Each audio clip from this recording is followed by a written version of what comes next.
بسم اللہ الرحمن الرحیم۔ خواتین و حضرات، پن پوائنٹ کے ساتھ میں ہوں نوید امان خان۔ 9 مئی کے واقعات کو پاکستان کا 9/11 قرار دیا جا رہا ہے۔ 9 مئی کے واقعات کے بعد پاکستان میں نئی سیاسی دھڑے بندیاں جاری ہیں۔ پی ٹی آئی کا شیرازہ بکھرتا ہوا نظر آ رہا ہے۔ وہی پی ٹی آئی جس میں لوگ 2018 اور اس سے پہلے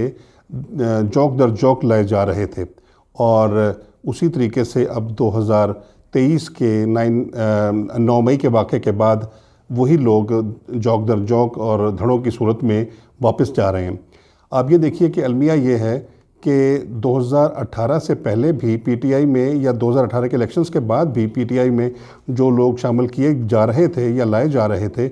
ان کے روح رواں تھے جہانگیر ترین صاحب، اور جہانگیر ترین ہی ان لوگوں کو لے کے آئے، اور آج 2023 کے 9 مئی کے واقعے کے بعد جہانگیر ترین صاحب کے پاس وہی لوگ واپس جا رہے ہیں، اور جہانگیر ترین صاحب ہی ان کو لے کے جا رہے ہیں۔ بالکل ایسے ہی سیاسی ماحول اور سیاسی درجہ حرارت تبدیل ہو رہا ہے، جیسے سائبیریا کے پرندے پاکستان کا رخ کرتے ہیں گرمیوں کے موسم میں، اور وہ پاکستان آتے ہیں، یہاں پر وہ آ کر گرمیوں کا موسم گزارتے ہیں، اور پھر زیادہ تر پرندے لوٹ جاتے ہیں، لیکن بہت سارے پرندے اپنی موت مارے بھی جاتے ہیں۔ یہاں پر بھی سیاسی حالات میں بھی ایسے ہی ہو رہا ہے۔ بہت سارے پرندے جو وہاں سے دوسری سیاسی جماعتوں سے پرواز کر کے پی ٹی آئی میں آئے تھے، آج وہ سیاسی پرندے واپس جا رہے ہیں، اور ان میں سے بہت سارے سیاسی پرندے اپنی سیاسی موت بھی مارے جا رہے ہیں۔ دیکھنا یہ ہے کہ یہ جو دھڑے بندیاں ہو رہی ہیں، یہ پاکستان کی سیاست کی شکل کیا تشکیل دیتی ہیں 2023 کے الیکشن سے پہلے۔ میرا یہ خیال ہے کہ 2023 کے الیکشن سے پہلے جو پی ٹی آئی کی شکل سامنے آئے گی، اس میں پی ٹی آئی کے 3 دھڑے بن جائیں گے۔ ایک جو بڑا دھڑا ہے وہ جہانگیر ترین صاحب کے زیر اثر ہوگا، جو لیڈنگ دھڑا ہوگا، بالکل ایسے ہی جیسے 2018 کے الیکشنز میں سب سے زیادہ اہم کردار جہانگیر ترین صاحب نے پی ٹی آئی کی گورنمنٹ بنوانے میں کیا تھا۔ یہ لوگ واپس پی ٹی آئی کے جہانگیر ترین صاحب کے امبریلا کے نیچے چلے جائیں گے۔ دوسرا اہم دھڑا ہوگا شاہ محمود قریشی صاحب کے حوالے سے، اور تیسرا جو انتہائی غیر مؤثر دھڑا ہوگا وہ خود عمران خان صاحب کے حوالے سے ہوگا۔ تو سب سے اہم بات یہ ہے کہ جہانگیر ترین صاحب کے دھڑے میں سب سے زیادہ لوگ شامل ہو رہے ہیں، اور اب تک 42 MNA کی سیٹ کے امیدوار تحریک انصاف سے نکل کر جہانگیر ترین صاحب کے گروپ میں جا چکے ہیں۔ اسی طریقے سے تقریباً آپ دیکھیے کہ آج کی تاریخ تک 68 MPAs کی سیٹ کے امیدوار پنجاب اسمبلی سے جہانگیر ترین صاحب کے گروپ میں شامل ہو چکے ہیں، اور 27 MPA کی سیٹ کے امیدوار KPK اسمبلی سے جہانگیر ترین صاحب کے گروپ میں چلے گئے ہیں۔ تو آپ یہ دیکھ لیں کہ جو اگلا سینیریو بنتا ہوا نظر آ رہا ہے، اس میں جہانگیر ترین صاحب کا پی ٹی آئی کا جو دھڑا ہے وہ ڈومیننٹ ہوگا۔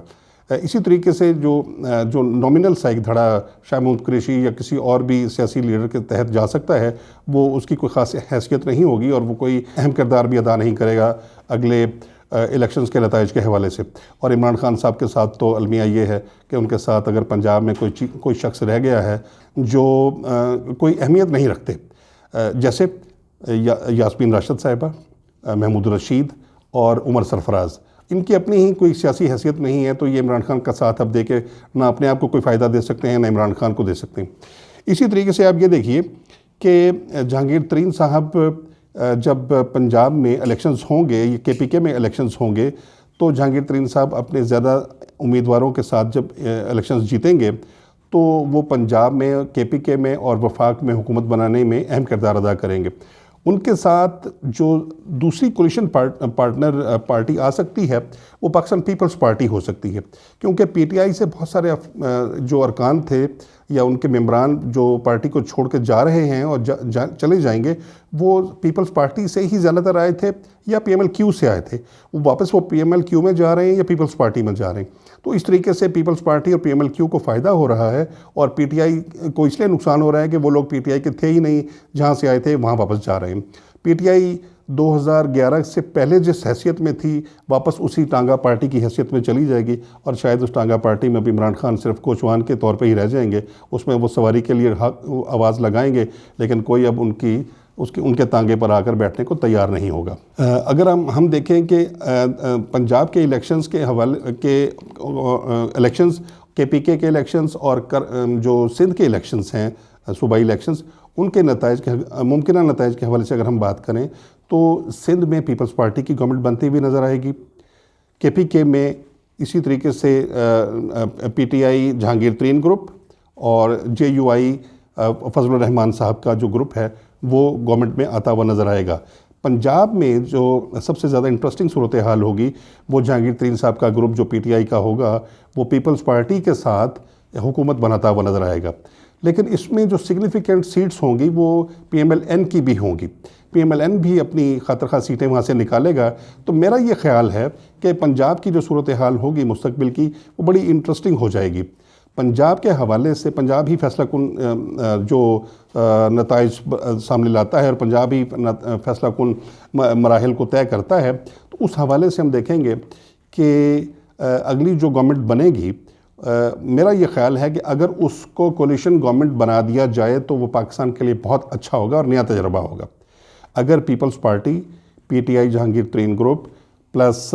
PMLN پنجاب میں، وفاق میں اور پاکستان کے باقی بھی اس طریقے سے تمام سیاسی پارٹیوں کو اگر آپ کولیشن گورنمنٹ میں شامل کر لیں تو میرا یہ خیال ہے کہ یہ بہت ہی خوبصورت تجربہ ہوگا۔ اس سے قومی یکجہتی کی بات ہوگی، یگانگت کی اور اتحاد کی بات ہوگی، اور اس میں وطنیت کی بات ہوگی، وطن سے محبت کی بات ہوگی، اور تمام سٹیک ہولڈرز اور تمام سیاسی پارٹیاں اس میں شامل ہو جائیں گی۔ تمام جو سیاستدان ہیں ان کے سٹیکس کا خیال رکھا جائے گا۔ تو میرا خیال ہے کہ جو اپوزیشن ہوگی وہ نامنل سی ہوگی، اور جو یکجہتی اور یگانگت کے ساتھ اگر آگے بڑھا جائے گا تو ملک کو ہم آگے لے کے جا سکیں گے۔ یہ ایک بہت ہی اچھا فارمولہ ہوگا اگر اس کو اس طریقے سے لے لیا جائے۔ میرا نہیں خیال کہ اس کے علاوہ جو کوئی فارمولہ ہو تو اس کو اگر لیا جائے تو وہ اتنا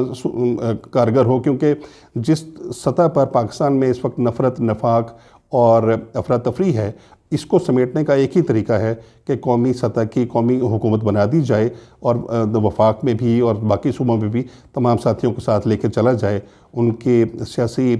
جو سٹیکس ہیں ان کا بھی خیال رکھا جائے، اور ان کو یہی ایک بات سمجھانے والی ہے کہ اب ملک کو آگے لے کے جانا ہے۔ ملک بہت زیادہ تفریق کا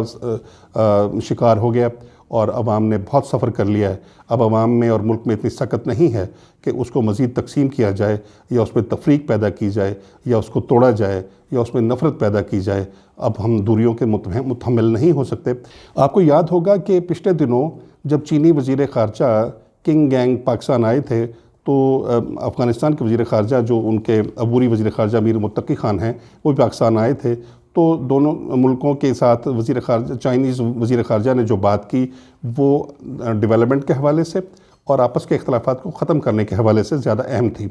اور چینی وزیر خارجہ جاتے جاتے پاکستان کے حکمرانوں کو اور پاکستان کے تمام سیاستدانوں کو ایک پیغام دے کے گئے، اور وہ یہ پیغام تھا کہ ملک میں سیاسی استحکام کا خیال رکھا جائے۔ انہیں اس بات کا علم تھا کہ پاکستان سیاسی استحکام سے عاری ہے، اور پاکستان